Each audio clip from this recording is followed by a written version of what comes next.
Anyways, what the heck? Must be the lighting here. I look like I rolled in a bag of Doritos, like face mask Doritos right across my face. I swear I don't look like that. At least I hope I don't think. Maybe it's just in person or on this thing. I don't know. All right. So we are going to get a reading in for you and the person that's on your mind. If you don't have anyone on your mind, this is not for you.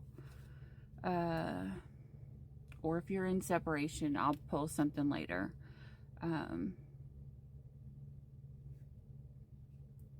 But someone here is in separation from a narcissist. Literally, that's what it says, narcissist. All right, let's see here. And I will pull the sign at the end. So I study a lot to try to help people who have gone through like narcissistic abuse. Anyway, so supposedly there's a way that you can tell, like they did this big study about the narcissists, how they had like their eyebrows. I've been trying, like I've never really figured out how to do your eyebrows. So it's not so girly for the longest time. So, but it talks about something, the way that their eyebrows look. So whenever you first start to date someone, you're considering dating them, look at their eyebrows. If that would be like the perfect indicator, that'd be awesome, you know, because then you could just do your eyebrows and make them look like a narcissist, and then you would kind of scare off the narcissist, especially if it come out. Anyways, we're gonna get into the actual point now. I think I've shuffled enough. We're gonna do their overall feelings for you, their head space, their heart space, what they feel in the spirit for you, like how their soul actually feels. You know, like it's going to be completely different if you know if you're with your twin flame.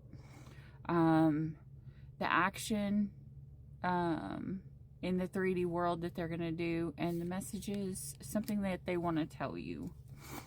All right.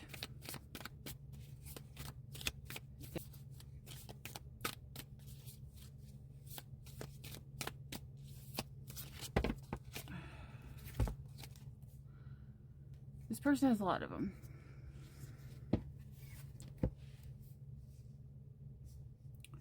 They got the 7 of Cups, the Temperance, the 4 of Wands, 4 of Pentacles, the Hermit, the King of Swords, the Knight of Swords, the Queen of Cups, and the 9 of Pentacles.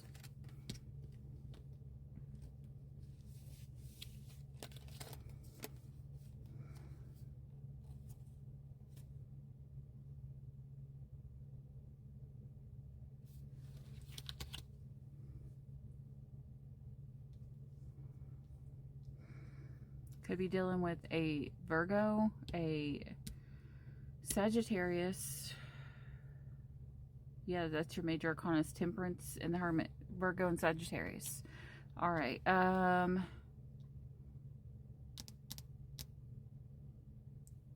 Could be dealing, this person, I don't know if they are the Sagittarius or if you are.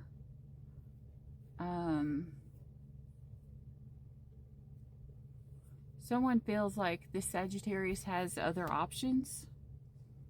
But they see them as their twin flame. But they feel, someone feels like they're blocked.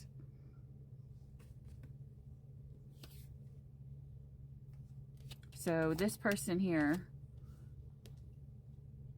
their overall feelings is literally, they feel like someone had a lot of other options. They also could feel like You may have went off, like,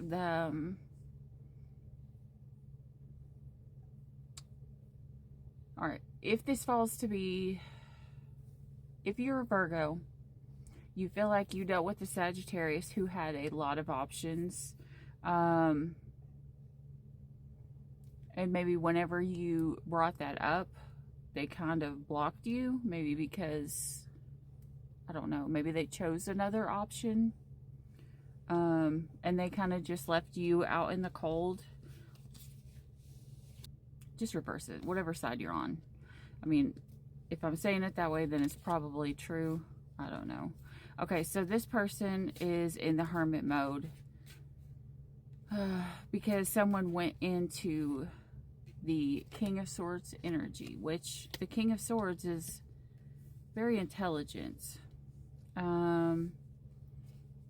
Personally, sometimes the King of Swords is too intelligent for his own good and can sometimes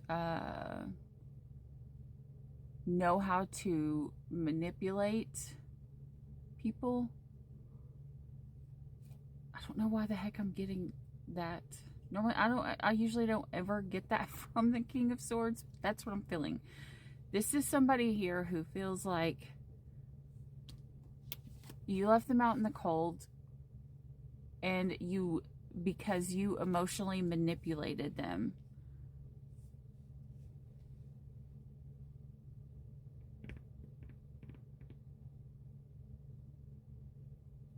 If this is overall, you may be in separation now.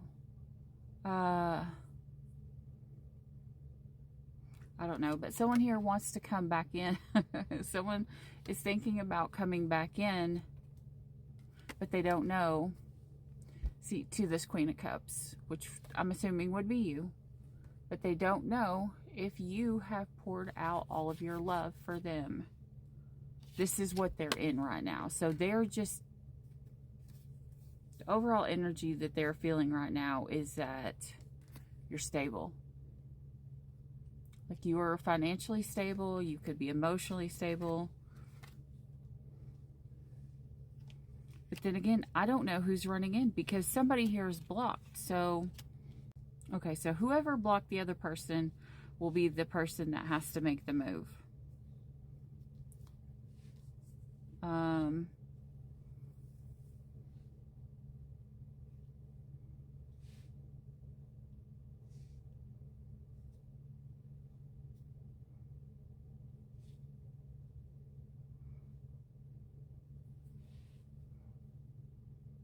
No, maybe not.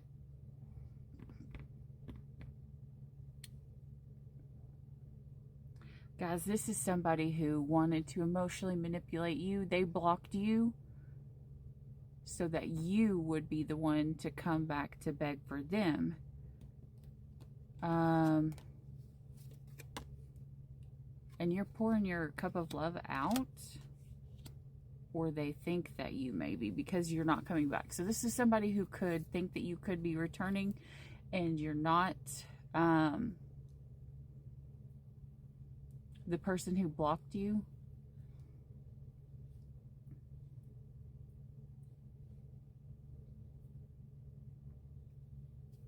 Jesus, I don't know. Guys, I'm sorry. We'll get more into this. Maybe there's just so many people that are dealing with the same scenario. Just take whatever side you're on. One person felt like somebody else had way too many options, and that they were kind of juggling them, or they could have been healing from past options. This is a twin flame energy, because this is like even the mirror. So in the overall, this person feels like, you know, there's a runner chaser. That's what it is. Someone feels like there's a runner chaser dynamic. Someone feels blocked out from something. It doesn't matter which one. Both people here, maybe that's the reason why I keep not being able to tell. Maybe both people feel locked out from this thing. But someone here who's sitting on their throne thinking that the other person should come back, and they're not.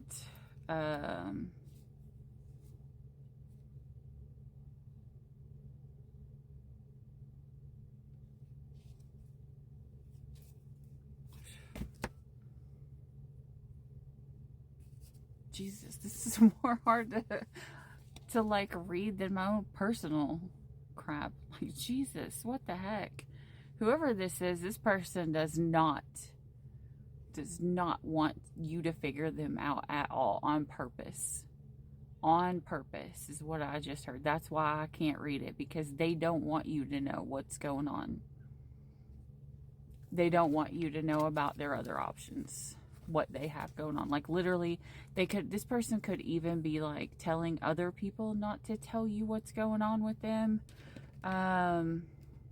If you're in separation, maybe you know. No, I don't know. 6 Cups. I mean, it is a soulmate. So it's either a soulmate or a twin flame. It's one of the two. It is a very, very, very strong connection. All right, let's find out what's in their actual head. Let's get into it. What do they think about you in the headspace with their logic?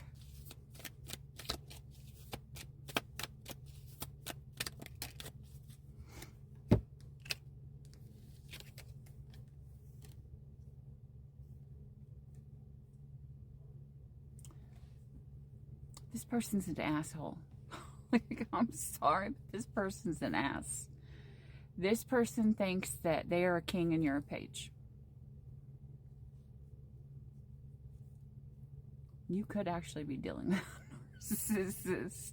Maybe that's the reason why that card won. Maybe that's the reason why I was talking about narcissistic eyebrows and like looking like I rolled in a bag of Doritos. Not that I really care. I mean, like, I'm not dating. I'm not dating anyone. And I'm not going out because, as I told everybody for months and months and months, that I kept pulling hypothermia and frostbite. So please prepare for this winter. I didn't realize it was going to hit so hard in Tennessee. We have more snow here than I have ever seen in my entire life today. So, you know what? I'm snowed in. I don't really go out anywhere. I don't go a lot of places anyway. So, you know, unless somebody just walks up my really long driveway and comes in, you know, I'm not really in the mood to go out and meet other people. But you could be dealing with a narcissist. And if it's not a narcissist, this is just someone who has narcissistic tendencies. Like, they're really, really, really in their ego. Maybe they got some level of fame or something to them, and they think that you are beneath them.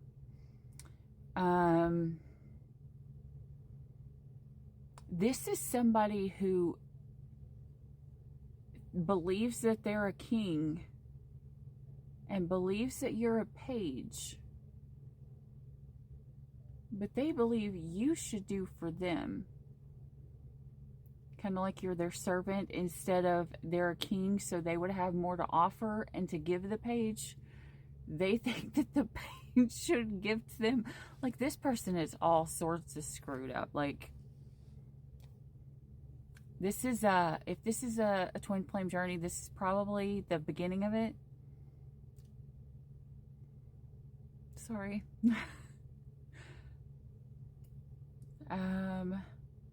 Either that or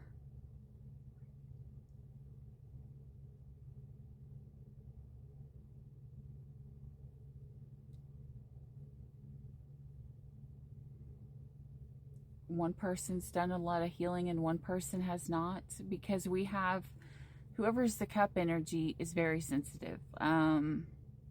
They do things with their heart, and the other person literally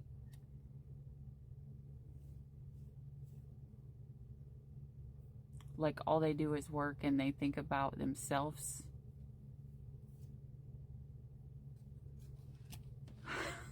Sorry, guys. All right.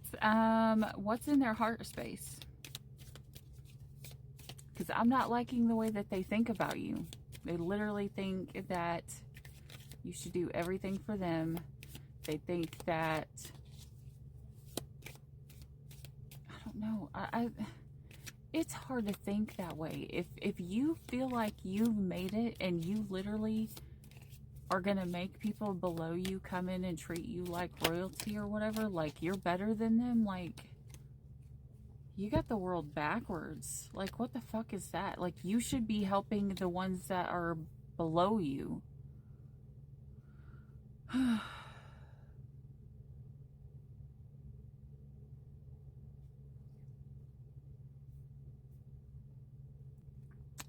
We have the Seven of Swords in reverse. This is a past person. This is somebody who you could possibly be blocked from this person. They blocked you out of their heart.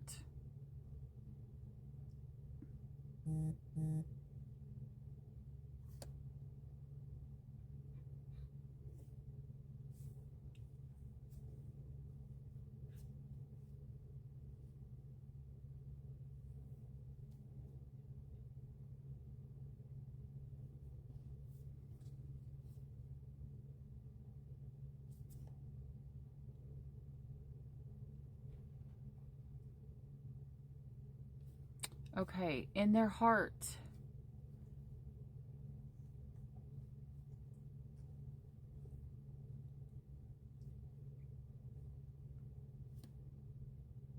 okay, first of all, this person believes that you should come to them, but that they are very afraid. Like, this person has no courage. It's kind of like they're trying to figure out a new way to come in to manipulate you. It's kind of like they're trying to, I just heard, pretend they have a heart. I just saw the Wizard of Oz, guys. Like, I just seen a flash of the Wizard of Oz. What is this, the Tin Man? Are you literally dating the Tin Man? I actually have a fighter friend. His name is the Tin Man. If I'm talking about you, I'm sorry. Like,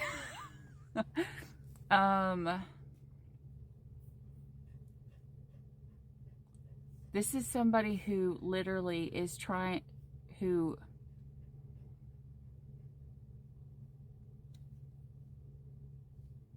oh my gosh.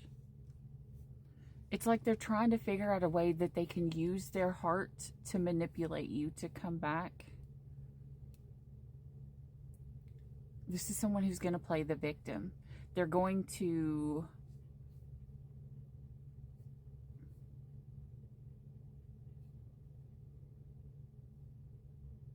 They're going to have done you wrong. They're going to have blocked you. This person could have been talking to other people while you were together. So they are going to try to turn it around. Because remember, this person is very intelligent. They're going to try to turn it around like, you know, that you did something to them. That's what this person did in the past. This person was messing with other people. So what they did was they started a fight with you so that you would get mad. You would... Reactive abuse is real, guys. Like, seriously, like, people will push you to the brink where you actually fight them back. They will use that against you, leave you because they had somebody else that they wanted to test the water with. But if that person doesn't fall in line, they will try to manipulate you to come back and then say it was all your fault. That's what we got. Okay, so here's going to be where, in my head, is going to be one of the most important. I need to swap decks. What does their actual soul feel? What do they feel for you on a soul level? Now, like, if they're your twin flame, they should still love you. But if, even on a soul level, this person's a douche, oh my goodness.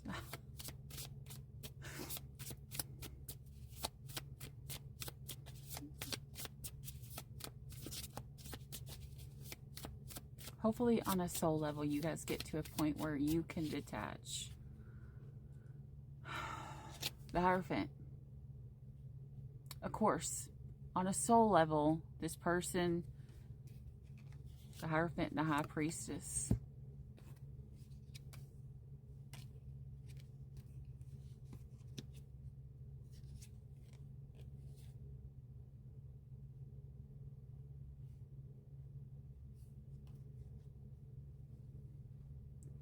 The Emperor, the Hermit, and the Tower. Okay. So, on a soul level, you actually are twin flames. Because that's marriage. This is the Emperor. Whoever the Emperor is, the Divine Masculine. On a soul level, the masculine is the one who has to have the time out right now. Because there's something that's got to blow up.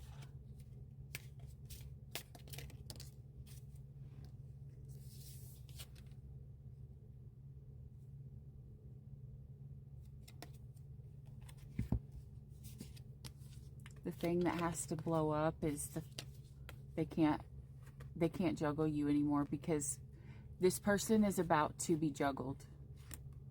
Whoever left their twin flame out in the cold because they chose someone else is about to have their heart broken by someone else. And it's going to be the Four of Swords here.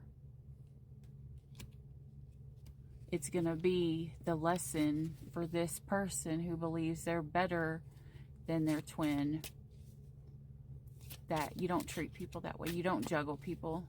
Like, literally, this person's about to go through a freaking ego death. This is actually good. Okay, so there are lots of different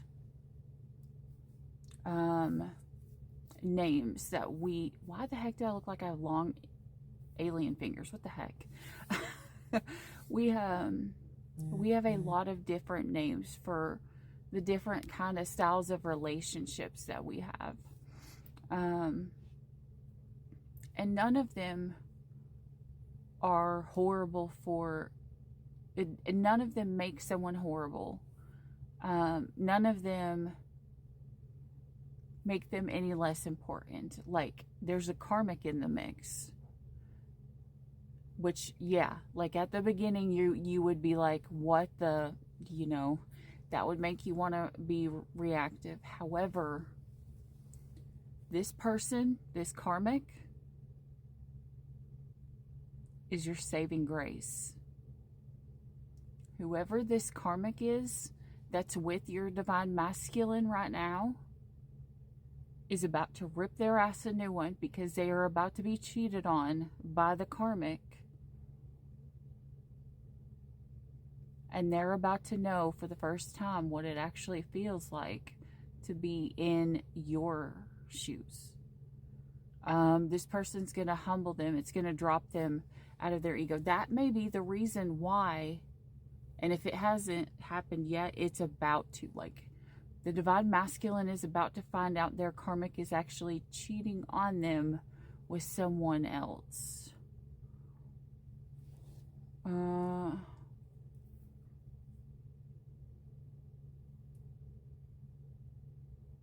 feel like the karmic just thought they could get away with it. I don't know why. I just heard, I saw this card, and I just heard this, whoever this person is younger than the divine masculine. So if the person that your divine masculine is dealing with is older than them, this isn't your reading.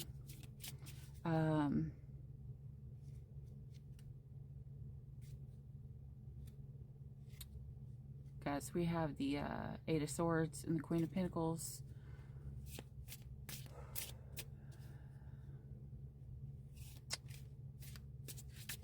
This karmic was staying with someone because they felt like they had to because of money.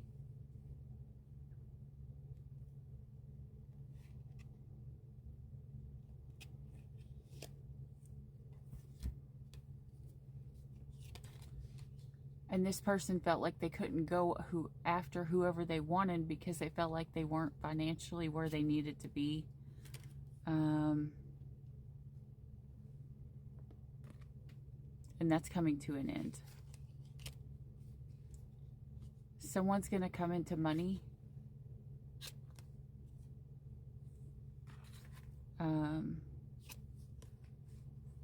Someone's going to come into money, and then they're going to go make that offer with the Ten of Cups. So this kind of shit is kind of like you were with your divine masculine, or you were talking to your divine masculine. They chose someone over you.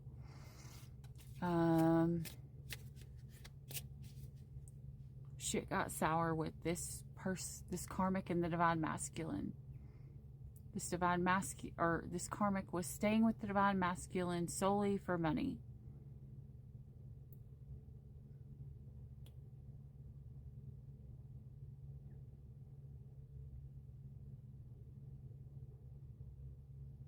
Because they didn't have money. But someone here, the karmic is about to come into some money somehow. When they come into this money, they're going to start cheating on the divine masculine, because then they don't need the divine masculine anymore. This was a trauma bond that is going to end when the karmic is no longer in a trauma dynamic. The karmic is then going to go off towards someone else that they deem to be better. Now, I hope that you're not the karmic.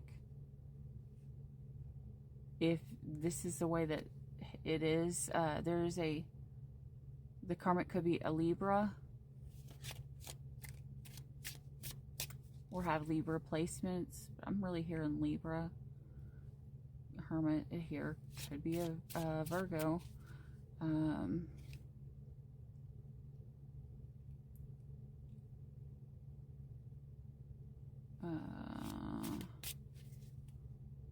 Could be an Aquarius.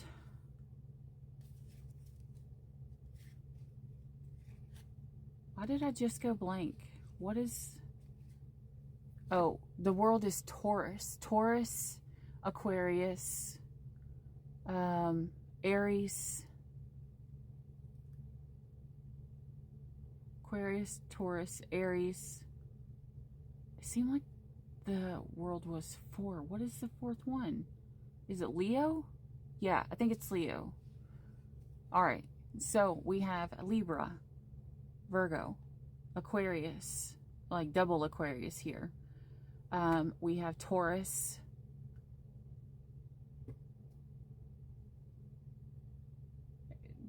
Aries, Leo, and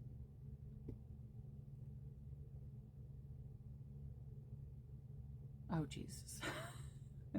Okay, so the karmic has these placements. Whoever the one who's going to be left for someone else.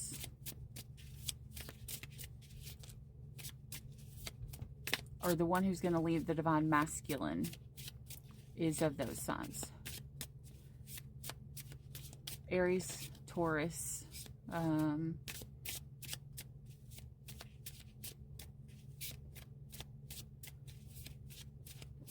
Virgo, Libra, Aquarius. Libra. Did I already say? Yeah, I said Libra. Maybe it's like double confirmation with Libra. All right. So let's see here. All right, we cut off here. This says we're in the 3D. The only 2 cards that fell. I was shuffling. I got this is for what the actions are going to be happening in the 3D. This shows that the Empress was going to like make contact. Whoever the Empress is actually gonna be the one to make contact, but then she's stepping back into karmic, or not karmic, into her power, into her Empress. So the Empress does not go after. The Empress sits still. The Empress is in that energy of listen, as in be still and know that I'm God. This could be a divine masculine and a divine feminine, an empath and a narcissist.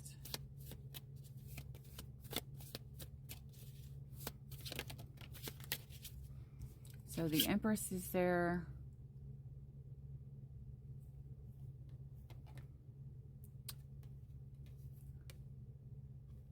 Strength is in reverse. So this would be you.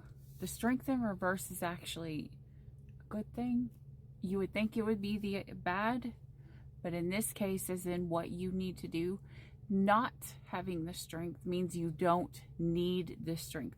See, divine strength, the Divine Strength Tarot, I named it that because in the worst of times, in the dark night of the soul, I used to be called Earth Angels Tarot.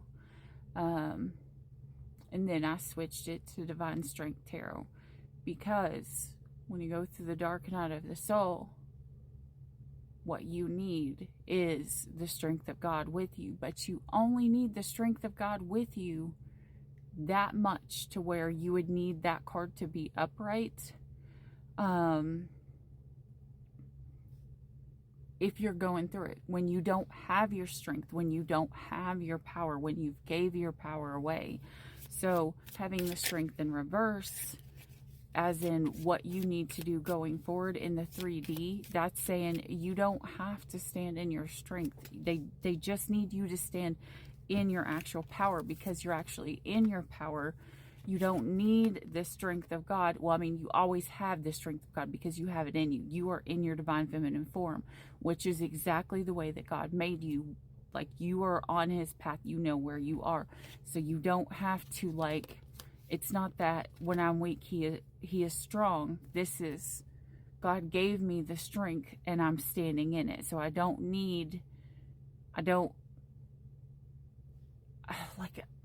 I'm not so weak I can't do for myself. So you leveled up because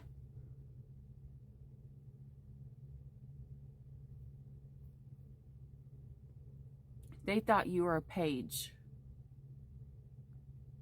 They chose wrong. That's what it is. They thought someone was better than you. They thought you were the page.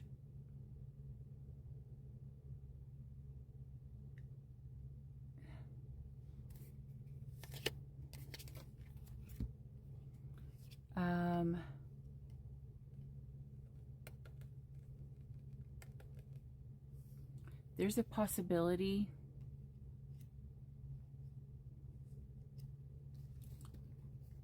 this other person, someone here, this means two different things. Either someone here chose wrong and left the wrong Empress out in the cold. Possibly they went back to an ex, or someone went to someone who practices black magic, to someone in the past. Maybe someone in the past did black magic on the Empress. You may not even know. Or maybe sent black magic to you so that you and your counterpart separated. This could have been one of the 7 cups that this masculine had, because they didn't want to walk away, because they didn't have any boundaries. Like, this person literally has no self-worth, and so they wanted your divine masculine. They knew who you were. Like, I believe that this person knew who you were, and this person wanted nothing more than to take your divine masculine from you. But I don't feel like it's this karmic. I don't know why. Like, for some reason, this karmic right now feels productive to your person's growth. But the other one just seems counterproductive for you. Like there's someone here who hates you. Like hates you.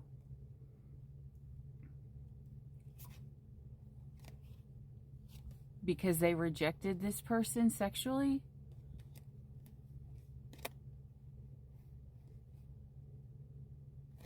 Because this person thought that the divine masculine was their divine masculine, and it's not. It wasn't. And so this divine masculine did not accept these sexual advances. Okay, so this is so confusing. All right, so a long time ago, in the past, that must mean you guys, that's why there's a runner and chaser dynamic. You guys have came back together more than once. The last time, the karmic hated you. They wanted the divine masculine. They felt like you were the one who was blocking them. No, because this person had to know it wasn't their masculine. Maybe they didn't at first. Did your divine masculine tell this person that they were twin flames? Maybe. Because maybe you and this person, this karmic, came into the divine masculine's life at one time. At the same time. This person hated you. This other feminine energy, she hated you. She could have done black magic upon you, which then would have bounced back to her, making her lose your divine masculine, which they would have separated, and then she would have found someone who was actually on her level because the divine masculine actually wasn't her partner. So now the divine feminine has a curse on her to separate from you. So now she's separated. Then you come back together. Then there's another karmic. During the first time, the divine feminine goes through the dark night of the soul. So she levels up. That's where the divine feminine levels up during the first into the second. Probably the second to now.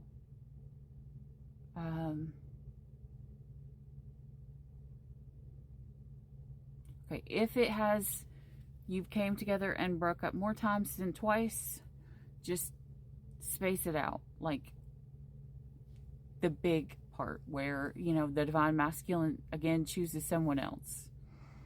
You would think that he would learn at this point, but obviously he didn't. However, I don't think this person is bad for the divine masculine.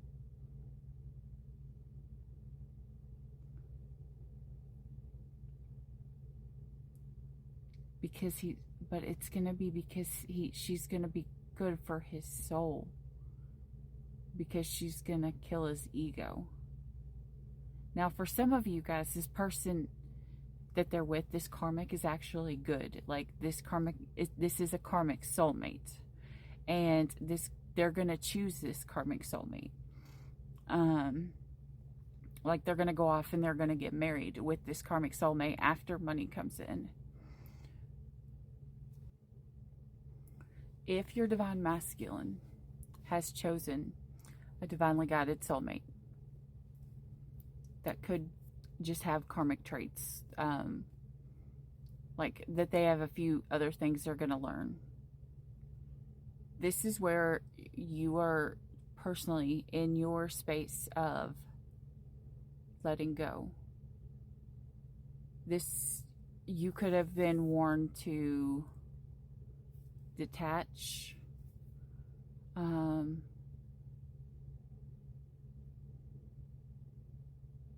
Detach from the outcome. This is going to be like a double whammy lesson. Like you're going to have to learn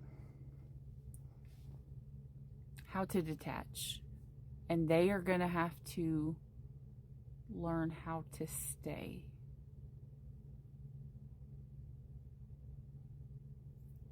They're going to have to learn how to stay. Now, if this breaks up in time, I don't know.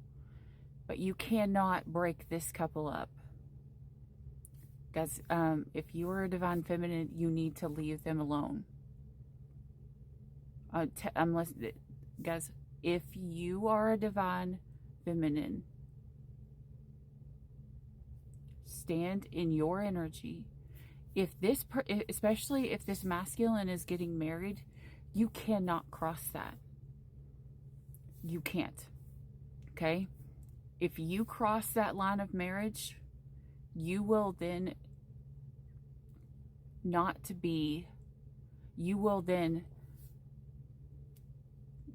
be exactly what that masculine saw you as. And that's how God is going to see you. As nothing more than a page, which would be unfit to be the divine masculine paired with the divine, or the divine feminine paired with the divine masculine. You then would be the karmic in your divine counterpart relationship. Your divine partner is going to come to you when it is time. If your divine masculine has moved on and they've decided to get married, you have to honor and respect that. Now, if they're just dating, you know, all is fair in love and war, whatever, you know, if that's the way you want to take it. But if they have gotten into a relationship and they're with someone, you have to let them do their thing. Because if they have to learn the lesson to stay, then they have to learn it. Now, if you are meant to come together, then sadly that means the karmic would have to leave the divine masculine. He would have to feel what you felt. He would have to feel the complete and total pain of how bad it feels when you're starting to plan a full life with somebody and that person just up and leaves. If they don't learn that with this person, the one who's your saving grace, first of all, don't start with this person. Whoever this karmic is, if they're serious with this person, leave them alone. Okay, this person is good for your person. And if you really and truly love your divine masculine, leave them alone. Because she is good to them right now. If she leaves later, it's going to teach your divine masculine how bad they have hurt you.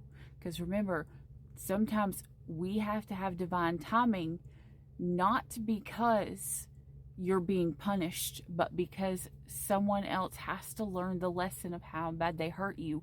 Why? So they don't come back in and do it all over again and you separate again. Now, if you are trying to come in the middle and you separate them, guess what? You then become the karmic and you have to go through a whole nother cycle. If you come in and you purposely break them up, you then become the karmic. That means you purposely stopped your divine masculine from learning their lesson. And this is hard to say, but this is where you're going to find your faith. And this is where you are going to find unconditional love. That love that you have been searching for, divine feminine, has been in you this whole time. It's been the love that you feel when you feel with God. Because even your counterpart who thinks that they are better than you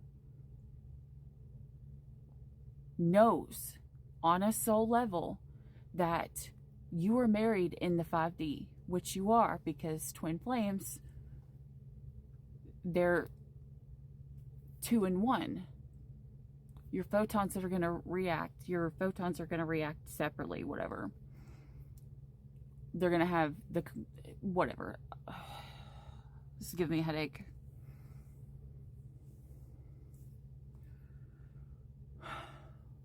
So, unconditional love. That's where you stand in your Empress energy. You know why you don't need the strength? Because you don't need to do anything. You could have said your piece, and then maybe you found out your counterpart's in a relationship. Let it be. Let it be.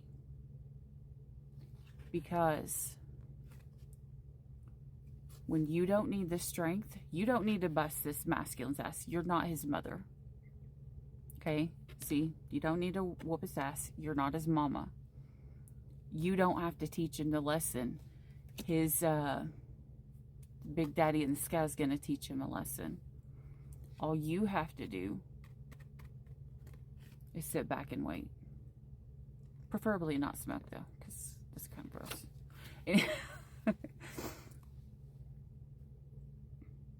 Unconditional love does not say, I have to possess you to love you. Now, for all of those who have been in trauma-bonded relationships, we don't believe that. And it takes a long time to get through that. When you've been in a trauma-bonded relationships, you say things like, if they loved me, they would have never have left. Or in a trauma-bonded mindset from past. You know, you say things like that. But when you're in your true divine feminine form and you are standing in unconditional love, you can say, I choose to love you no matter what, no matter where you are, who you are with, whatever. I'm going to love you, which means I'm not going to pick you for the flower. I mean, like the flower, you know, because love says, I'm going to pick you because you're pretty and I'm going to take you home with me. And then I'm going to watch you slowly die. Unconditional love says, I think you're beautiful. I love you. I'm going to let you stay where you need to stay so that you can develop your full roots. And if you, by any chance, come to my house in a potted plant with all of your roots intact, that's fine. But I'm not going to pick you. Because if I pick you, it's going to be temporary. When we stand in our true divine feminine form, we don't want to pick something that's temporary. We want our divine masculine to come to us healed and ready. Because more than likely, they have hurt you a lot. And if you try to go after your divine masculine before he's ready, not only are you going to be hurt all over again, but you may take on his karma for the pain that he's caused you, because then you got in the middle. This is kind of like telling God, you know, send me my counterpart, you know, I'll trust you, and then being like, wait, that's my counterpart, I'm going to go take him. It's kind of like you not having faith in God that if you're meant to be together, then it'll happen. Do not put your life on hold. If you put your life on hold, the lessons you are supposed to learn do not happen. You still have to have life experiences while your divine masculine is away, because if you don't learn what you're supposed to learn, your divine masculine won't come back either. Because remember, when God's going to send you back together, it's in divine timing if you both have learned your lessons. Because remember, they usually come back in to your life, or they become present when one or both of you is in your right energy. Hopefully both of you are in your right energy. But if there's still lessons that had to be learned and your counterpart is still in the energy of this connection is too intense, and they have a hard time learning lessons with you because you intimidate them, yeah.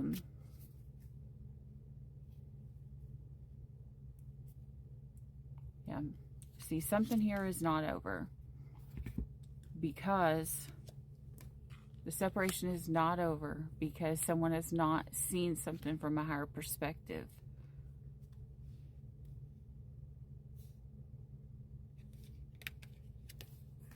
That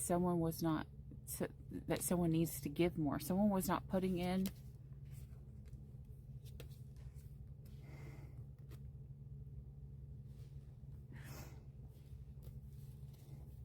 Spirit's saying, unless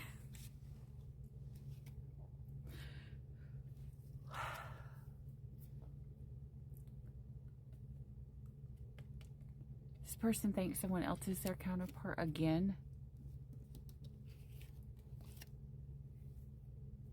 I don't know. I don't know.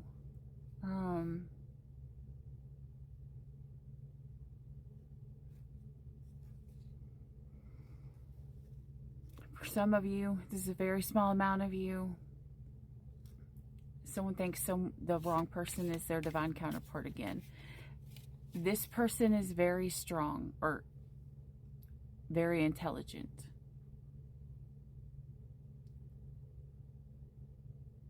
They could be with a false twin. This could be not a karmic, but a false twin for this person. A false twin is very important for your counterpart. A false twin usually comes in like right before. How do I know?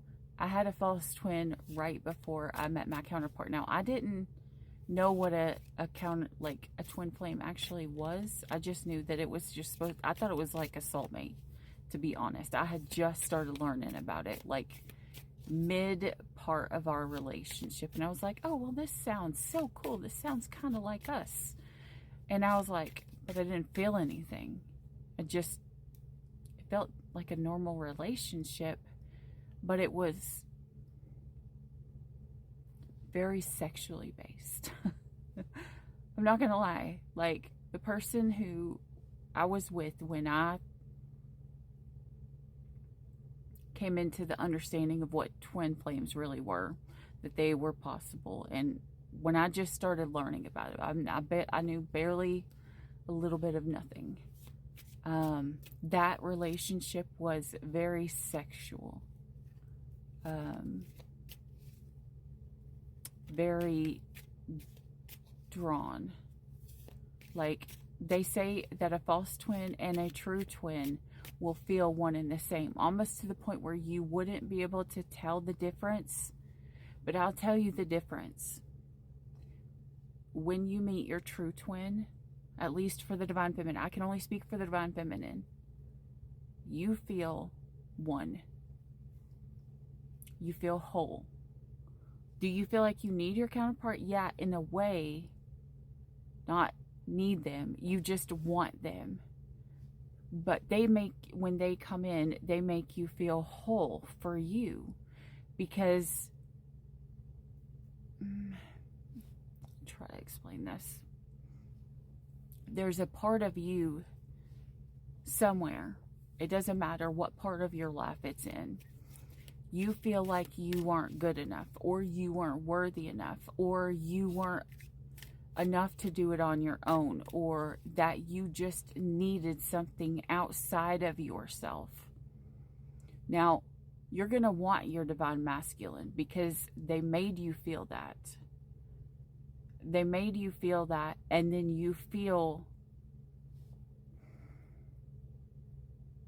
drawn to them. It's like a never-ending pull towards this person. This person will have some way to trigger whatever it is that's wrong with you, or things that are bad in you. They are the one person in this world who can trigger them for the absolute worst, or the person who has the ability to calm all of these pieces within you. Like, I'm going to give you an example. I will go through times where I have extreme anxiety. Like, I have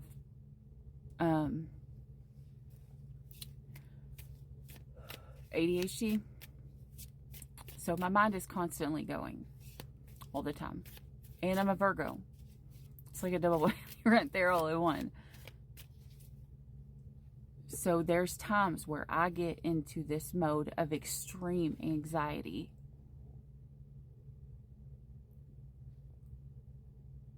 I wanted my twin because I felt peace within me. Like, I felt like everything was good, everything was whole.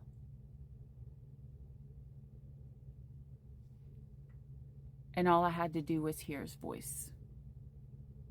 It didn't matter whether we were together. It just sent a knowing inside of me that I was good enough, because I saw him good enough in my eyes. I saw him good enough. And then maybe there's something that has to do with, if they're your counterpart, if they're good enough, then you are good enough too. I don't know. I don't know what it is. That could be, because I did all these studies and it said the twins that look alike are the ones that have self-image problems. You know, they got picked on when they were a kid or something, and so they have self-image and self-worth problems. But if my counterpart came in and I deemed him worthy in my mentality, then it would translate over to, if I saw that in him, it would be how I felt in myself. So whenever I just heard his voice, it didn't matter what was going on. If I could just hear his voice, it instantly, like, I guarantee that if you put like the little beepy things on me, that if I was in an extreme panic attack, if I just turned on the sound of my twin flame, it would, my whole soul just instantly goes, it's like the woo-saw. It's like the instant relief. It's kind of like your twin flame is your biggest pain in the ass, but your biggest pain in the ass is the biggest portion of you that is going to help you progress through this lifetime. Like, say if how you found motivation as a child was by someone who didn't believe in you, there's a possibility your twin flame could come in and be that.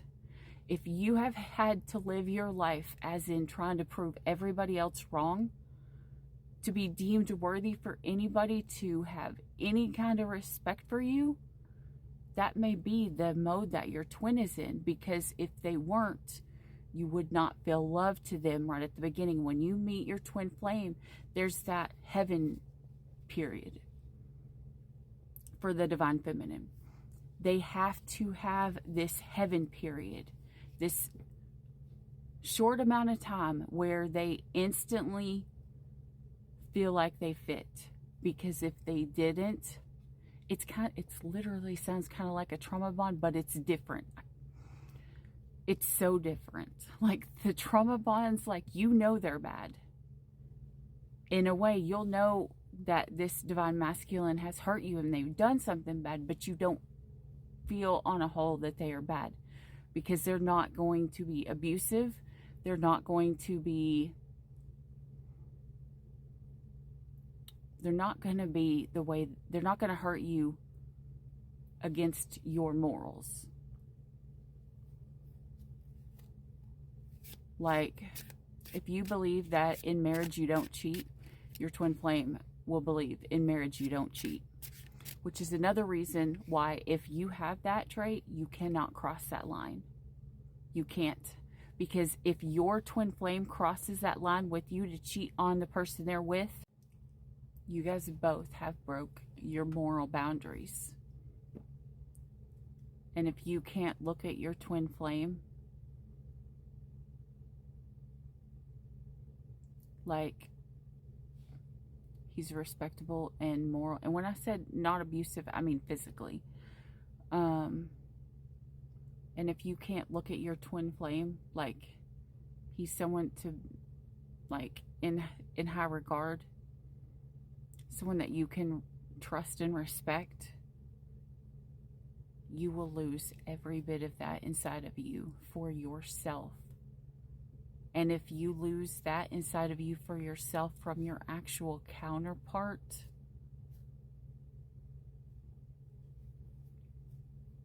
I don't think you'd come back from that one. Like, you can get mad at your counterpart because they're going to do stupid things.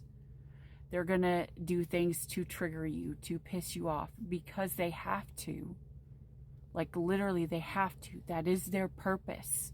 Until you guys fight through everything or you learn all the lessons. The lessons have to be learned. See, here's the thing. If you accidentally call your twin flame in early and you have not learned the lessons or they haven't, you're going to hurt each other more. Like that means there's going to be more lessons you have to learn. That's why people can come together at a really young age. They're going to go through all the trials and tribulations together. They're going to, and if they stay together, it's because they made it through all the lessons they had to learn together. But if you've had a hard life, like a really hard life, if you are like big in how you're supposed to help people, then you signed up to take on a lot of pain so that you can help others take on that pain and transmute it the way that you have learned how to do. Like it's going to be a big thing. You will help a lot of people down the line. Like twin flames aren't twin flames for no reason. It's because you're going to take on a lot of this pain because you are a light worker. If you are a twin flame, you're called a divine masculine and a divine feminine for a reason. That's why you have to be really careful, because if you get with the wrong person and you are not a twin flame, do not idolize twin flames. I'm going to say this right now. Do not idolize twin flames. If I'm going to be in all honesty, the way that my life has kind of went with the things that have happened to me, I don't wish some of the things that have happened to me on anyone. Like, I see families that are happy and like insanely healthy looking and beautiful, and I'm like, I wonder how that feels. Like, that must be nice.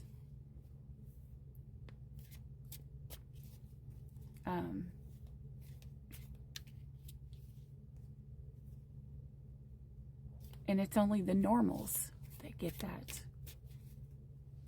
If you're a twin flame, you're going to wish that you were a normal. Because the way other people's lives have went, they take it for granted. And they don't realize what you have.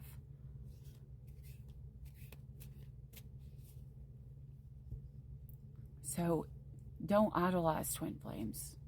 Because if you're a true twin flame, you've been through some hell. You've either lost a lot of people, or you've been abused in some way, or you've had addictions, or you just have had traumatic experience after traumatic experience, you know, and the twin flame has to go through these things, because they have to learn how to go into the darkness and help others out. They have to go in, but to do that, they have to go in there first and learn how to get themselves out, so that they then can go in and get those that are stuck there as well. Kind of like the way Jesus did. And I'm not saying light workers are Jesus. Don't misquote me there. But, you know, we're all joint heirs with Jesus Christ, right? That means that if we take on that we have a purpose. Jesus had to go to hell, right? He had to die. He had to go through horrible punishment, right? So much pain that no one should have to deal with it. Where does that send Jesus? To hell, into the darkness. He died. He went into the darkness. What happened when he went into the darkness? He stole the keys from hell and the grave, right? So he could set the captive free. What does that mean? Jesus went from here, from the worst pain that any man could suffer through, went into the darkness, stole the keys so that he could help those other than him come out of the darkness and have a chance at something better.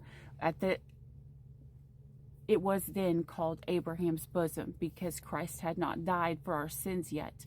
There was no way for them to be pulled out of it yet, because, so it would be technically, I guess, kind of, what was it called? I don't know. But anyways, so Jesus did this purposely so that he could go into the darkness and set those free. We all have a allotted amount of people that we have to help. If you are a light worker, you need to help as many people as possible, but to do that, you have to go through the darkness. It's kind of like different twins will have different problems because they need to get a different, it's kind of like having to get a different key, right? Say if one twin flame was sexually abused or was, you know, treated horrible in their marriage and their relationships and stuff. Say the other one could have went through a bunch of trauma of losing a lot of people, like a lot of people. One could help, the one that lost a lot of people could be triggered to help those who have lost others that don't know how to make it through, to get through the pain of losing other people. And the other one would have the ability to help others who have been sexually abused or ones who have went through horrible relationships. Both twins would have separate qualities together, and they could line up too, because a lot of times twins, whenever they come together, their karma and their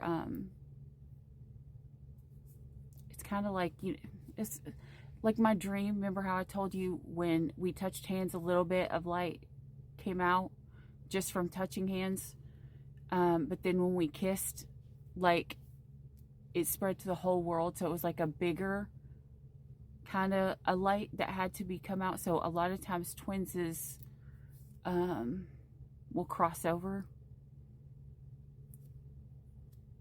but that means that the twins have to, those twins specifically have to learn the lessons that the other twin has went through.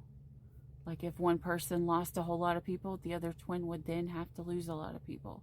If one person was treated horrible in abusive relationships, the other twin would then have to go through that in abusive relationships. It's just depending on what kind of demons you specifically. So, in other words,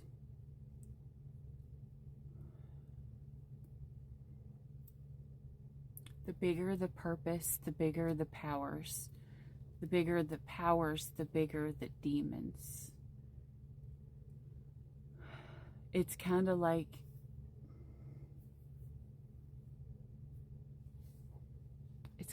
we have to come here to help battle the demons, because the angels are probably getting tired. And if you don't know this, there's a story in the Bible. I don't know why I'm going so off of this is supposed to, I'm going to have to make another channel just so I can just do that. There's a story in the Bible. And this guy was going through a lot. I cannot remember his name. I don't want to say the wrong name, so I'm not going to say the name. He was going through a lot, and he was praying to God and, you know, for his angel to come. Well, his angel had been fighting and fighting and fighting and fighting and fighting. Well, his angel was starting to get weary, and he was starting to wear out because the demon that this person was battling was a very high-ranking demon, right? So this guy had to pray, or he finally realized he needed to pray to help his angel. And it was only when this guy prayed and his prayer was actually able to reach heaven, was then God sent, you know, extra for, I think it's Archangel Michael. Don't quote me on this one because I can't 100% tell you I will have to relook it up. I'm just going by the moral of this one, is he prayed and God sent help to one of the very high-ranking angels.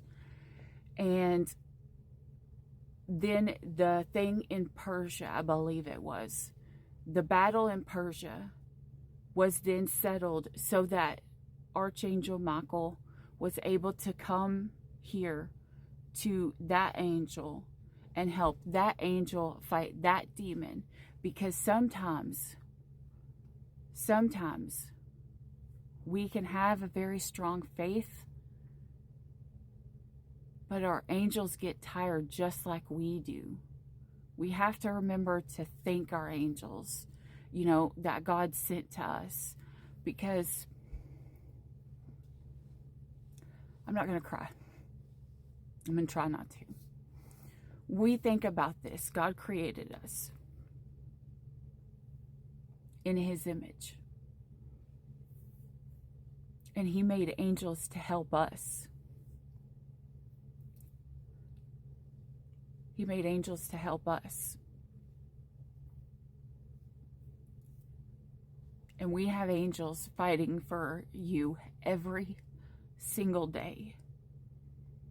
Because you don't realize it, but if you saw the big picture, it wasn't just you fighting you or you having a bad day. God loved you so much that he sent his son here to die. Not only did he send his son here to die so that you could make it through, to make it to heaven with him, he also sent you angels to help you who are literally fighting for you every day. And if that does not say that you are loved, then I don't know what is. Because literally every day of your life, no matter what you're going through, someone is fighting for you. And we need to remember to say thank you. We need to say thank you to our angels, but most importantly, we need to say thank you to God.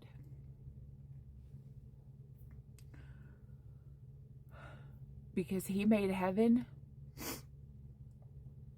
for him and those that want to be there, that choose to be there.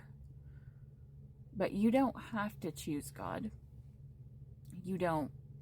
Like Satan and all of the fallen angels chose not to choose and stay with God, which probably hurt God in the first place. What does that sound like?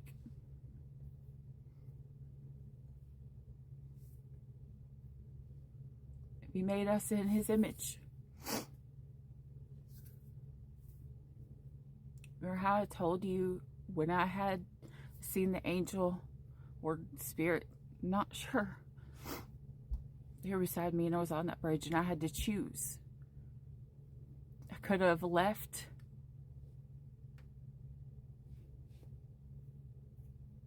I could have left. Or I had to choose to stay. But if I didn't stay, my twin would not have leveled up and my twin would not make it to heaven.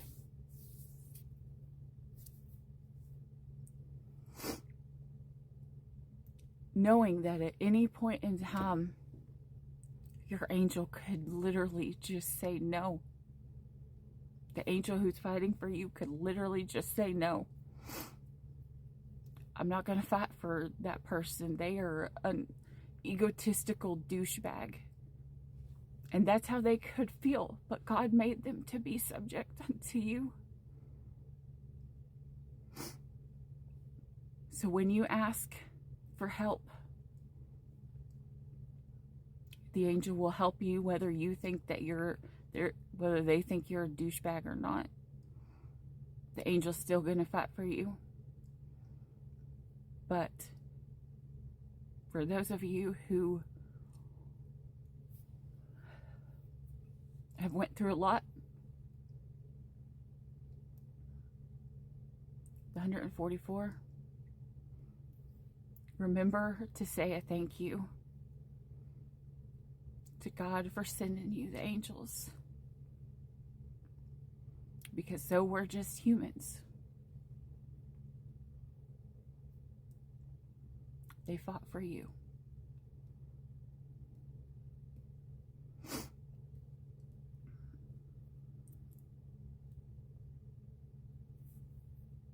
I don't know what the heck, like, why the heck I've went off on this. Anyways, back to the point. This twin flame, you have to let them go.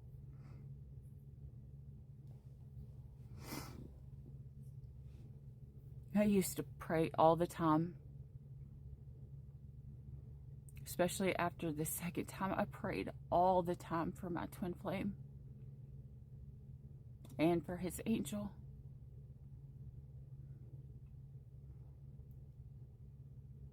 Because if you're asking for your twin flame to come back for you, that's not love. Even if you love them, that's not acting in love. It doesn't say that you don't love them. It's saying that you're just not acting in the love that you hold. That's you acting within selfish intent. If you love your twin flame, you have to allow them to go. Because if they don't learn the lessons, just like the angel was, the spirit was on that bridge with me. If you don't allow them to go and choose to hold space for them in your heart, they may not make it. They may not be your twin flame anymore. You have to love them. You have to water them and then let them go. The outcome is going to be different for everyone. Some of you will come together, some of you will not. Some of your twin flames have harder lessons to learn than you could ever think of. That doesn't mean they don't love you. They have to fight those battles because they love you. You have to just think of it as you're both one. Right? You're both one.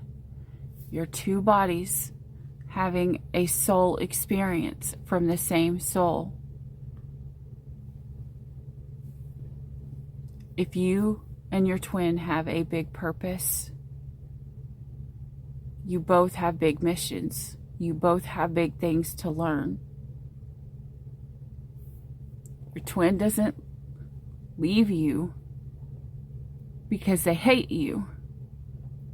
They leave you because they love you in the 5D. Because your soul, your 5D knows that you're always one. You're always connected. That if you are a twin flame, there is no such thing as actual separation. It's only in the 3D that the separation happens because They have to go fight a battle to help your soul, just as you have fought battles to help heal your soul. You both have battles that must be fought.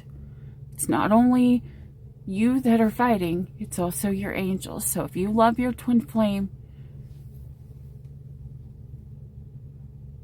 you have to love them enough to let them go. I always heard the saying, if you love something, you must set it free. And if it loves you, it'll return. I always thought that was the biggest crock of BS I'd ever heard. I never took this instance into consideration until recently. Your twin has battles they have to fight. They're triggered to leave because they have to be. That's their major arcanas. They have to be triggered to those things, because if they are not triggered to those things, they cannot fight the battle, because it's only when we feel the symptom of something do we fight the root. It's only when you start sneezing and having mucus, or you get the flu, do you go and get flu medicine. If you never had those symptoms, your body would just straight go into like chaos, and then you'd be down and you don't even know why. The symptoms are what help you battle what's inside. I feel like I really hope that whoever hears this, this makes sense to someone and it helps. Like in my head, like it makes so much sense, but right now I feel like, I don't know.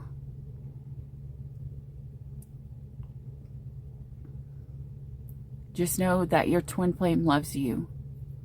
Even if they're acting like a douche right now. On the 5D, on your soul level, your twin flame loves you. You may have battles to fight still. They may have battles to fight still.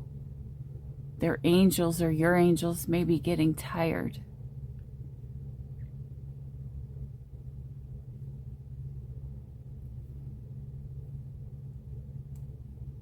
Pray for them. Don't pray to take away their karma. Don't do that. I always thought that would be a good thing, to let all the bad things pass. I realize that just, holds up the process up a whole lot longer. Because if your twin doesn't learn the lessons, if they don't go through the karma and have a consequence for their actions, they never learn the lesson. If they are never forced to be held accountable, then they will never learn.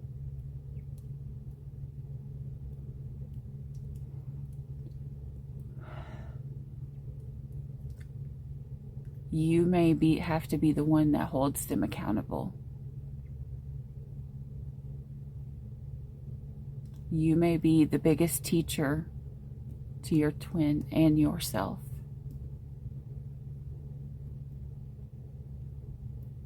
But whoever's in this story right now, I think this karmic is your saving grace so that you don't have to make them be held accountable in this story, which is a good thing for you if you were wanting to come into union. That means this person's going to go off and they're going to learn the lesson if you don't interfere. This energy says, I'm going to stand in my power. This energy says, I'm going to stand. The Empress does not chase. The Empress knows her worth. The Empress creates. So while you are in a time of separation, create. If your divine masculine ever went into the divine feminine energy, he would start creating. It doesn't matter what it is. He could create a new business. He could create, whatever. If he has went into the divine feminine energy, he has went through that time period. That time period of being in divine feminine energy. That's when you receive. The divine masculine goes out and gets. The divine feminine receives. She takes what she receives and she multiplies it. It's kind of like, or that's confirmation. The divine feminine receives these downloads and she takes them and she gives them. Now, eventually, you and your divine counterpart will learn how to stand in the both in an equal balance. Part divine feminine, part divine masculine. But for that to happen, you have to be standing in your true power. If you're divine feminine, you need to stand in your divine feminine power. If you're a divine masculine, you need to stand in your divine masculine power. Because when you are in full power and you come together with your twin, then that's when you align in perfect harmony. Because they will give you part of them and you will give them part of you. Though you are one soul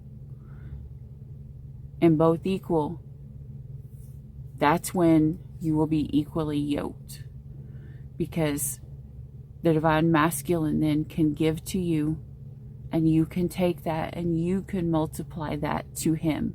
It's like a circle.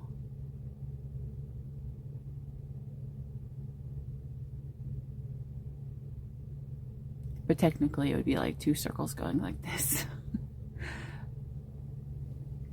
Because when you look at the picture, there's what's called the biophotons. And those are the little photons, the parts of you that you send out to your twin. And then somehow, I can't really explain it here because this video is already way too long. But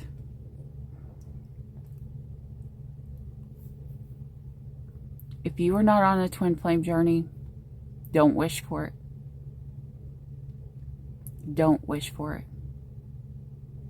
Be grateful for what you have. And if you are on a twin flame journey, be grateful for what God has done to you, what God has given you, what God has allowed you to do so that you could be who you were meant to be. We all should feel that way. We all should be grateful. We don't want to idolize a twin flame. They're not worthy to be put on pedestals. A twin flame, the only person that is to be put on the pedestal is God. Why? Because if it wasn't for God, we would not get to be souls having a human experience.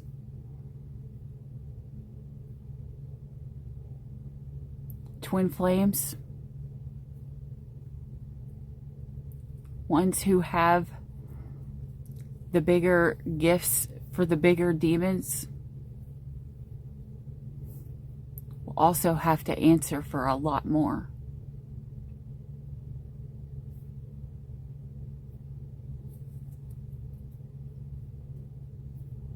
They will suffer a lot more.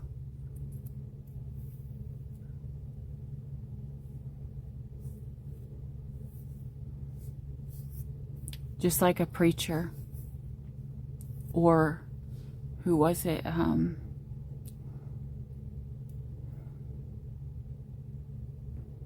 The king.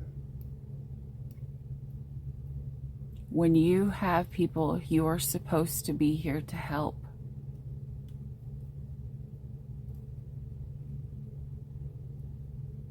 and you don't do it because you stand in your ego or your greed, it doesn't work out so well.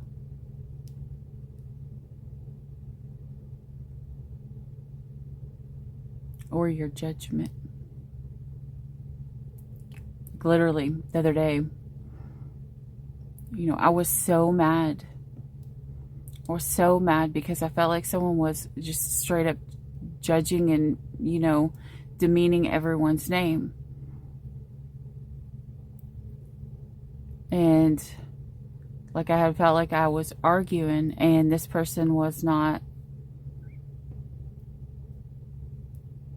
doing anything other than sending out more negative attacks and then using God's name in it.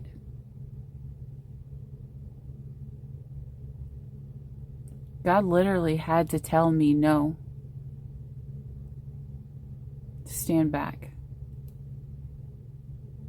And I had to listen. You know why? Because if I didn't listen, that could have negatively affected others.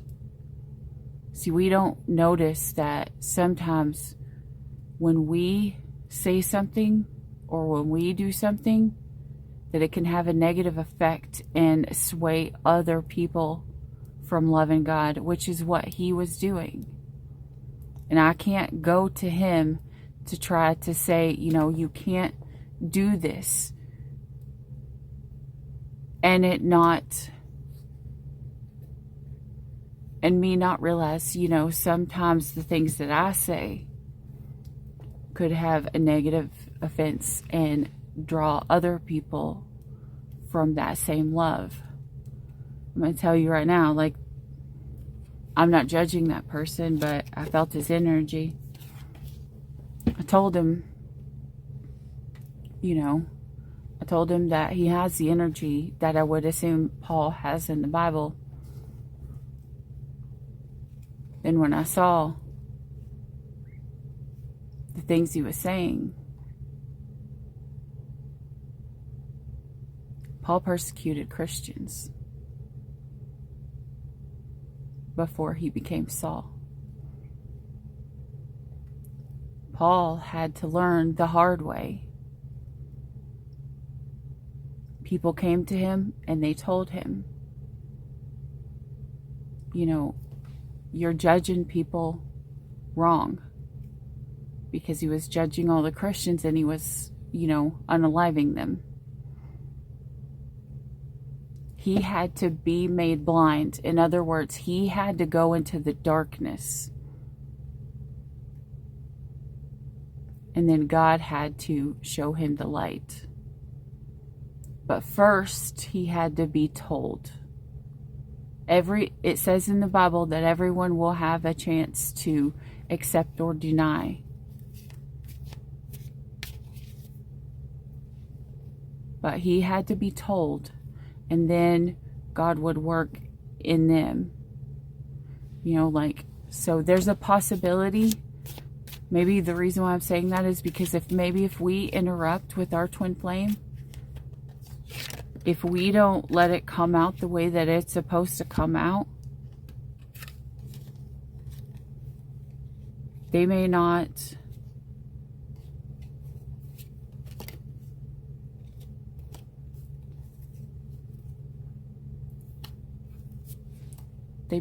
find their self-love.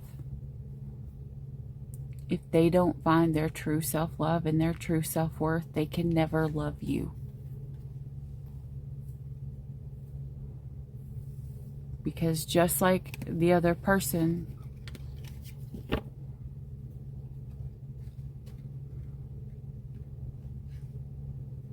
if he doesn't find forgiveness in himself, he will never be able to forgive other people.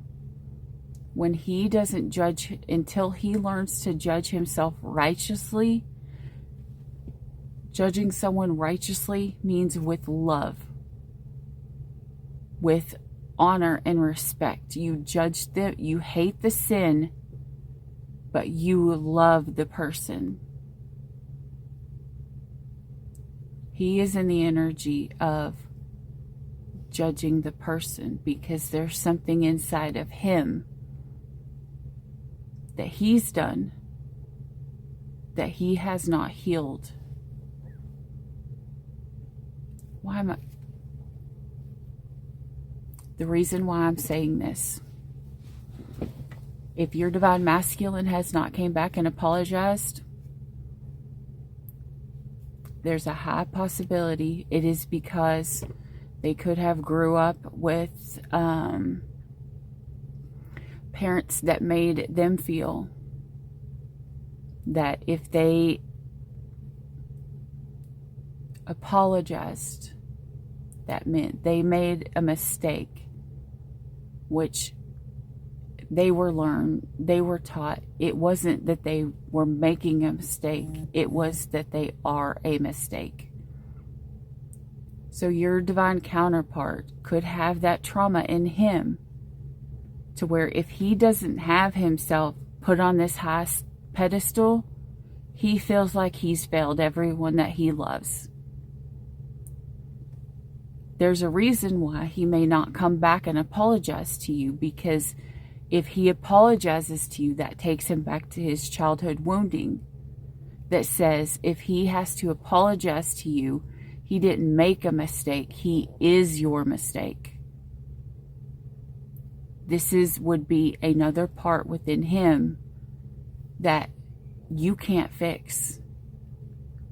The only one that can fix him is him and God. You have to tell him. God has to make him blind or to send him into the darkness. You have to allow this so that he can sit in the darkness and learn accountability, true accountability.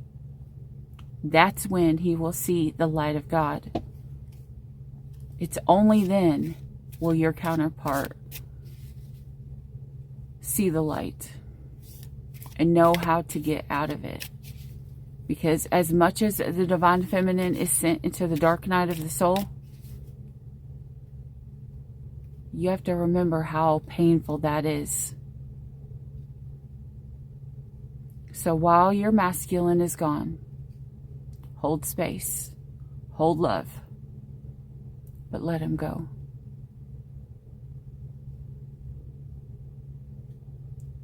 And while he is going through his stuff, you must level up at the same time. Because you must be on the same frequency to attract.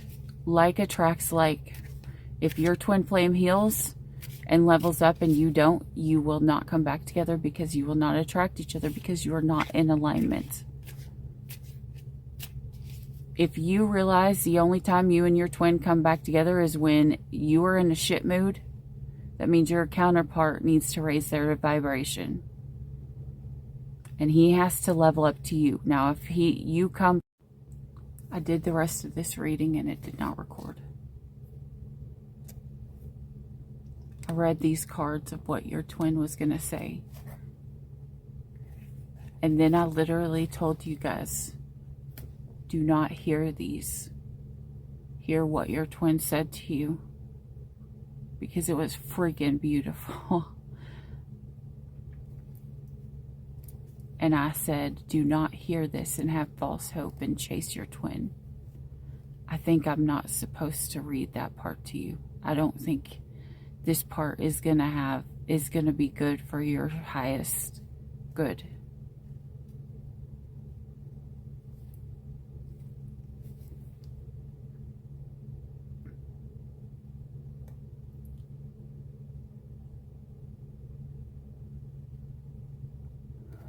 I think I'm allowed to share this one with you. This last one. And that's it. Just know your twin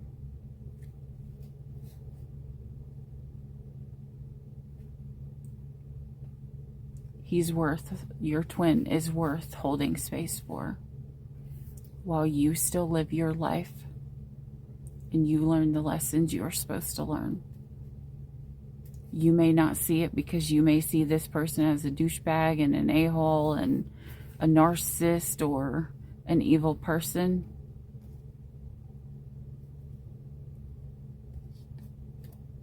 This is what his 5D wants to tell you. My love for you never goes away. There was a lot more, and I'm not going to lie, I almost cried because it was the most beautiful thing I've ever freaking heard in my entire life.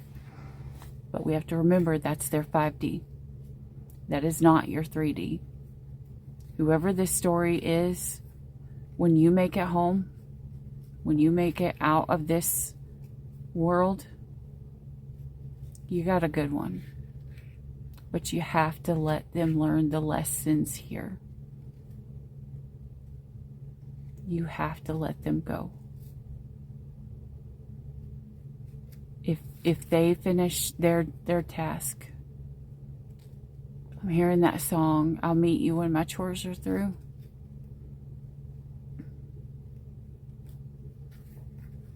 And nobody knows how long that'll be. That's why everybody always says divine timing is a beep. Because we don't get to decide. It's just when we get done with our stuff. Now, don't go into overload. Remember how I told you how I did at first? I was like, well, if my twin's gone because I have healing to do, I'm just going to do it all. It will drop you. Allow yourself space and time to get done what you need to do. I don't know what you want to accomplish while your twin is gone, whether you want to start your own business, whether you want to, get yourself looking good, get your confidence up. Because remember, you got to level something up if your twin is leveling something up. So you guys can stay in alignment. But just know, if your divine masculine goes and he returns healed, that karmic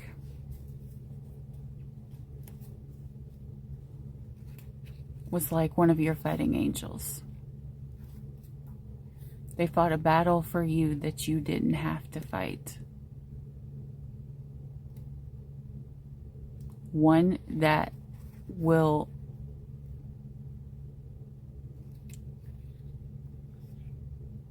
make your person go through an ego death,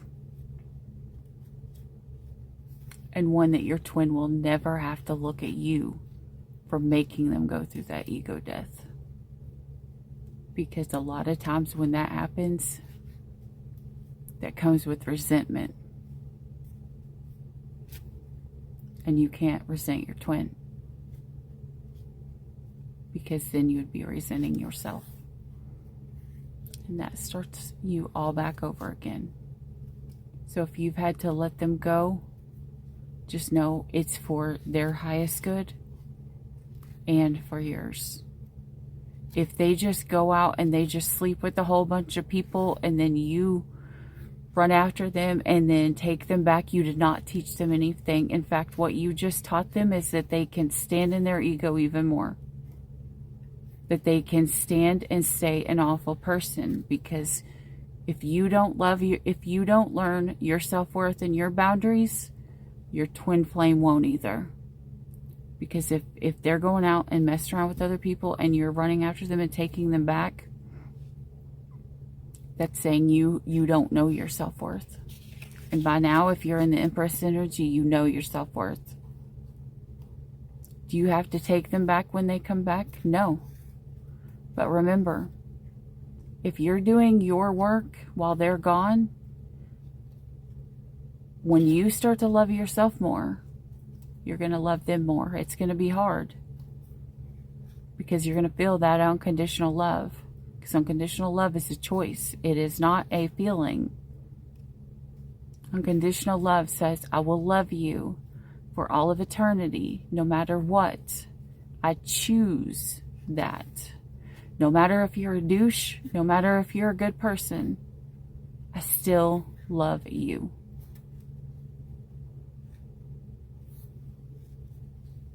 I love you enough to let you find your roots. So let them find their roots. Because without their strong roots, a big tower will fall. A big tree will fall.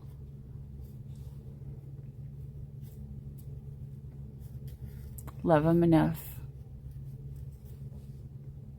The size of a mustard seed. Plant it and allow them to grow and to take root, strong root. For only when they learn how to create roots will they ever be able to create long-lasting roots with you. You may have had it in the past and lost it, and they've been afraid of it. This person that comes in, if they've been closed off for that, this person's going to open their heart, and it's only when they open their heart do they have the ability to go into that. You just got to be careful because you don't want them to come back too soon, because they could go into that and then get scared from the person that hurts them and then not open up again. So you need to allow God. Let go and let God. If God tells you to talk or message, then you talk or message. But if God doesn't tell you to move, don't move. Pray for the spirit of discernment so that you will hear and know when it is the divine spirit of truth talking to you and no other spirit. There are so many other spirits that will lead you off of your path. You need to make sure that you are listening only to the divine spirit of truth.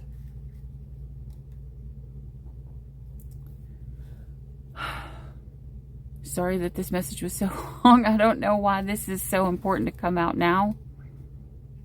I don't know.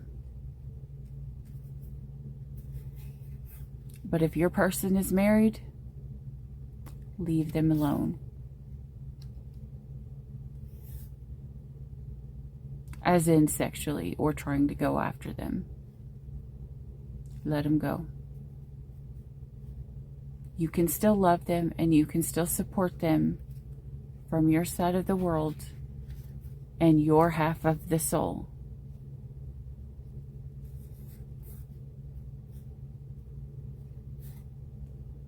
To love someone does not mean to allow them to be miserable on purpose. So if they feel like they're happy right now, let them be. You have to love them enough to say, I love you no matter what. Because I love you, I want to see you happy. Even if it's not at my personal agenda.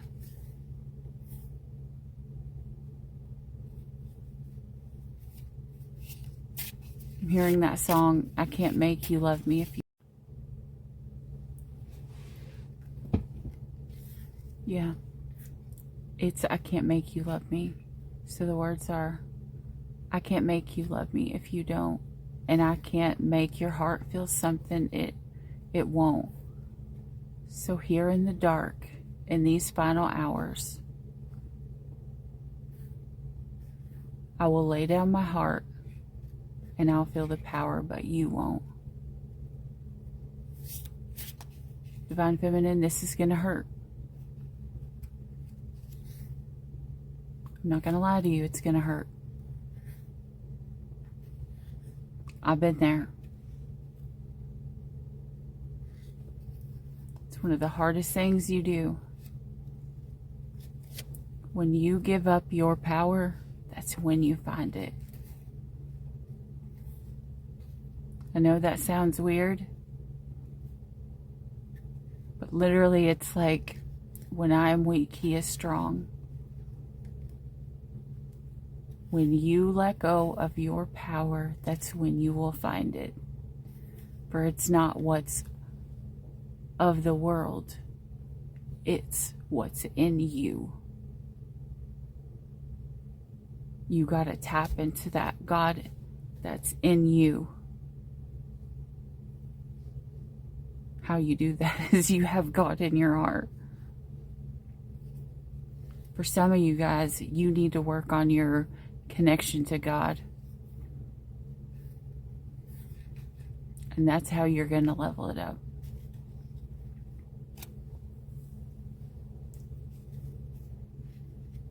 You let go and you let God. This will be where you learn your faith. This will be where you learn truly how to stand in your divine feminine energy.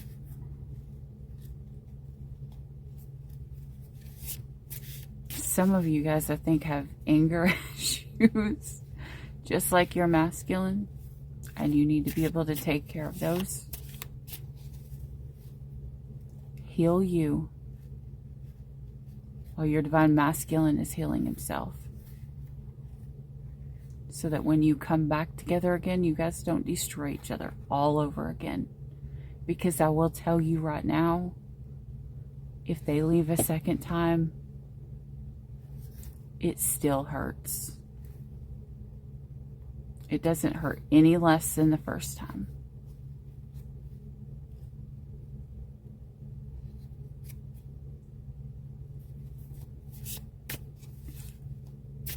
So, you can look at this two ways. You can look at this as a disaster, which can be easily done. Or you can stand in your power and look at it as an opportunity for you to fix you and them to fix themselves. So that when we try to come together with our twin, we are not looking for them to be the perfect partner. We are looking for ourselves to be a perfect partner. Even if you think that you are holier than thou, which I just wanted to burp, because obviously, even if you think that, you don't do anything besides sit at home and be perfect.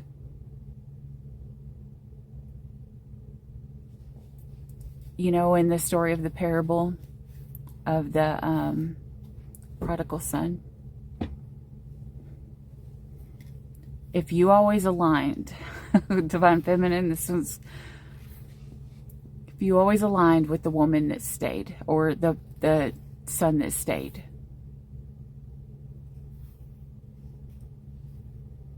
you still had a lesson too. And this one took me a really long time to realize. When you're the one who stayed and you never messed up, guess what your lesson is? Judgment. Are you judging righteously? Are you judging with love? Are you judging with compassion and empathy and understanding? Are you judging with the judgment of God, or are you judging with your eyes as a human?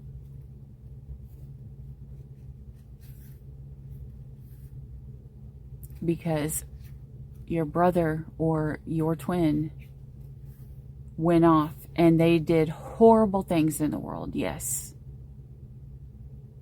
But they realized the mess that they made. They ate slop. They still suffered.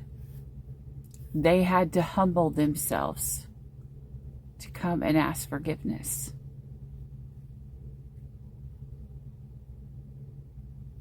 If someone went through all of that and they humbled themselves and asked for forgiveness, how are you going to react? Are you going to react the human way? The toxic way? judgmental, irrational, superficial, egotistical, probably all the things that your twin was acting on his side of the world?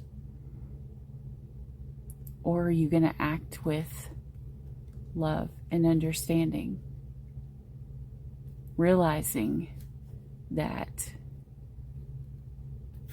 he went off and he had extraordinary to nothing, but you had normal? That's what it is.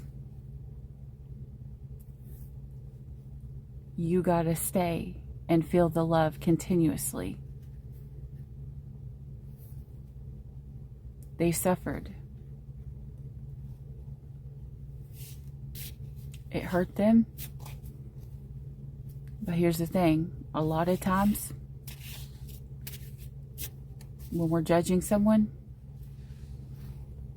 it's because we are hurt.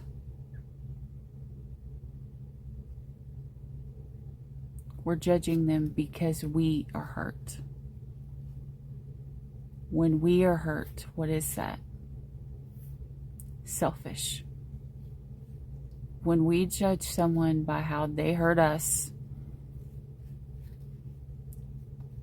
it's still selfish. And I know. This is the one that I'm currently working with. Still selfish. So your twin had something to learn, but so did you. Whenever you separate, it's because you both do.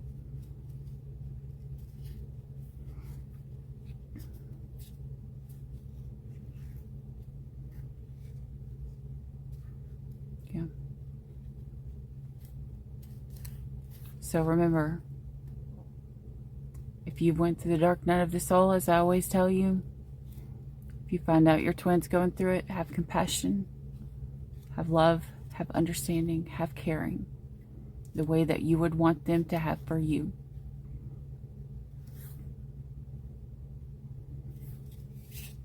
They have a lesson, so do you.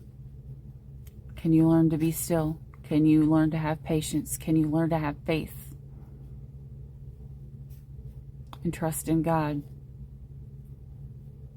Because there's a possibility your twin flame may fail their mission.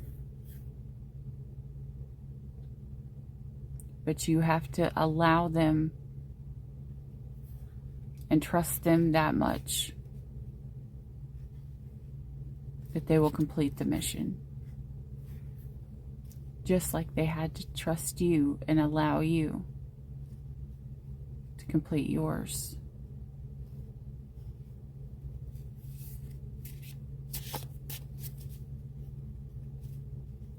And yours is going to be pretty hard too. Because if you're divine feminine, you got a big mouth. You know how to fight because you may have been in fight or flight mode all of your life. You got to realize